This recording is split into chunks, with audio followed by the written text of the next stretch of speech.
কিছু পাইলেই হইলো, ওইটা ছড়াছড়ি শুরু হয়ে গেছে। খুঁজতে খুঁজতে যায় দেখবেন গোড়ায় আসলে তিলের তাল বানানো হয়েছে, রাত্রে দিন করা হয়েছে, দিনকে রাত করা হয়েছে। আমরা একজন আরেকজনকে নিয়ে নানান মন্তব্য করি, নানান কথা শুনি, চায়ের দোকানের আড্ডায়, রাস্তার মোড়ে মোড়ে, ফেসবুকের অলিতে গলিতে, বিভিন্ন ভাবে আমরা অন্যকে নিয়ে সমালোচনা করতে খুব মজা পাই, ঠিক না বেঠিক?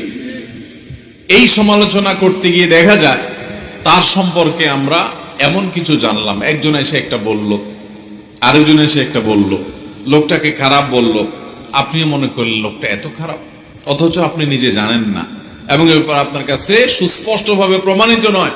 যারা তথ্য দিয়েছে তারা নির্ভরযোগ্য না, তাদের মধ্যে আল্লাহর ভয় নাই, তারা ফাসিক, কিন্তু তাদের কথা শুনে আপনি বিশ্বাস করে বসে আছেন। তাহলে মনে মনে যদি আপনি খারাপ ধারণা কোনো মুসলমান সম্পর্কে করেন, অথচ বাস্তবে সেরকম কিছু না,